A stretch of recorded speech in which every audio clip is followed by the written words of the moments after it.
শিৱসাগৰৰ বানেধোৱা দিলিহী গোহাঁই গাঁৱৰ পথাৰত সোণগুটি উৎপাদনৰ লক্ষ্যৰে আজি নামিছে পথাৰত ছাত্ৰ-ছাত্ৰী, শিক্ষক শিক্ষয়িত্ৰী। শিৱসাগৰ বাণিজ্য মহাবিদ্যালয়ৰ সমন্বিত কৃষি পাঠ্যক্ৰম বিভাগৰ উদ্যোগত বিনামূলীয়া কঠীয়া যোগান ধৰাৰ লগতে ছাত্ৰ-ছাত্ৰী আৰু শিক্ষক শিক্ষয়িত্ৰীসকলে আহি এই পথাৰখনত বৰ্তমান ৰুই থকা পৰিলক্ষিত হৈছে। তেওঁলোকে বিনামূলীয়াকৈ এই ব্যৱস্থা কৰিছে। এই পথাৰখন উকা হৈ আছিলে, কিন্তু আজি সেই উকা পথাৰ জীপাল হৈ পৰিছে। ইয়াত সেই বাণিজ্য মহাবিদ্যালয় শিৱসাগৰ বাণিজ্য মহাবিদ্যালয়ৰ অধ্যাপকে আহি এই পথাৰত তেওঁলোকে হাতে লাগিছে। কি ধৰণে আচলতে তেওঁলোকে এই মনলৈ আহিলে, মানুহে মানুহৰ বাবে যেন আজি পুনৰ প্ৰতিফলিত হৈছে সেই ভূপেন দাৰ গীত ফাঁকি। হয়, ধন্যবাদ জনালোঁ। শিৱসাগৰ বাণিজ্য মহাবিদ্যালয়ে দৰাচলতে সমন্বিত কৃষি পাঠ্যক্ৰম ইণ্টিগ্ৰেটেড ফাৰ্মিং যোৱা বছৰ আৰম্ভ কৰিছিলে, আৰু আমি ভাবিছিলোঁ যে আমাৰ ল'ৰা ছোৱালীসকল যিনেকি শিপাৰ পৰা এতিয়া বিচ্ছিন্ন হৈ গৈছে, তেওঁলোকক পথাৰলৈ আনি আমি কেনেকৈ ধৰণৰ কৃষি কাৰ্য কৰা হয় বা তাৰ লগতে আনুষংগিক যোনটো কৃষিৰ লগত জড়িত বিষয়বিলাক অকণমান প্ৰেক্টিকেল জ্ঞান দিবৰ বাবে আজি আমি পথাৰত নামিছোঁহি। আৰু লগতে বানপীড়িত যি দিলিহী গোহাঁই গাঁৱৰ ৰাইজ, তেওঁলোকে সেই পথাৰবোৰ চন পৰি আছে, সেই চন পৰা পথাৰবিলাকত যাতে সোণগুটি উপচিব পাৰে, তাৰ কাৰণে আমাৰ এই ক্ষুদ্ৰ প্ৰয়াস। ধন্যবাদ। হয়, সঁচাকৈ এটা সুন্দৰ প্ৰয়াস। মই ছাত্ৰসকল আছে, তেওঁলোকৰ ভাষ্য ল'ম।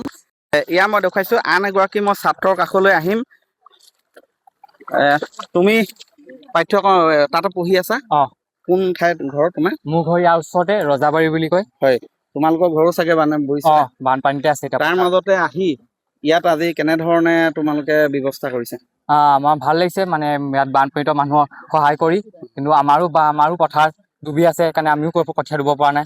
আৰু নতুন অনুভৱো হৈছে কলেজৰ ফালৰ পৰা এনেকৈ মানুহক সহায় কৰি দি। আনকালে পথাৰত গৈ পাইছা নহয়? পাইছোঁ। ক'লে যে তোমালোকৰ বানপীড়িত খেতি নকৰা নেকি? আমি নকৰোঁ ক'লোঁ। শেষত তেওঁ ক'লে যে আমাৰ ছাত্ৰ ছাত্ৰীখিনি তোমালোকক বিনামূলীয়া মানে কঠীয়া দিম বুলি ক'লে।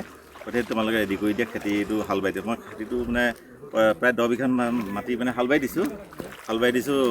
আগতে এবাৰ খেতি কৰা এবাৰ আমি ৰুই গৈছোঁ, কিন্তু আমাৰ পানী প্ৰায় 3 ফুটমান প্ৰায় 6 ইঞ্চিমান মানে পলস সেইটো চব মাৰি পেলালোঁ।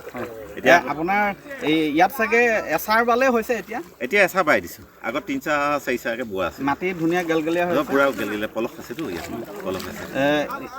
ইয়াত কিমান বিঘা আজি ৰোৱাৰ? আজি আমি 10-12 বিঘামান প্লেন কৰিছোঁ। কিমান ৰুব পাৰে এতিয়া? কিমান কঠীয়া যোগান ধৰিছে? কঠীয়া প্ৰায় 200মান কঠীয়া যোগান।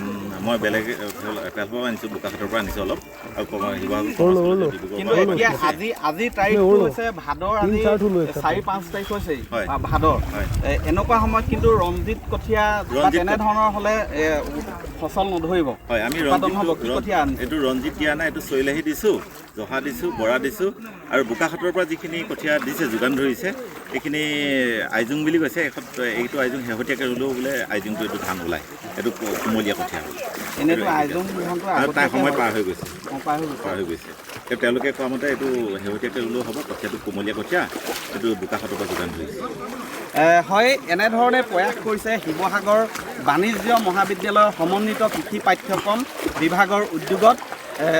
এইবিলাকত পূৰ্বতে আচলতে বান অহাৰ প্ৰাকখনত ইয়াত ৰুইছিলে কঠীয়া, ইয়াত আচলতে ৰুব পৰা হৈছিলে, কিন্তু সেই কঠীয়া দৰিকা আৰু দিখৌৰ বাঢ়নী পানীয়ে সম্পূৰ্ণ নষ্ট কৰি থৈ গ'ল, ৰোৱাসমূহ নষ্ট কৰি থৈ গ'ল। তাৰপিছত উকা হৈ আছিলে এই দিলিহী গোহাঁই গাঁৱৰ পথাৰ, কিন্তু সেই উকা শূন্য হৈ থকা পথাৰত আজি ৰুইছেহি, আৰু 2 দিনৰ পিছতে ৰোৱাসমূহ সজাল ধৰিব, আৰু তাৰপিছত আঘোণ মাহৰ শেষৰ ফালে ইয়াত উৎপাদন হ'ব ধান।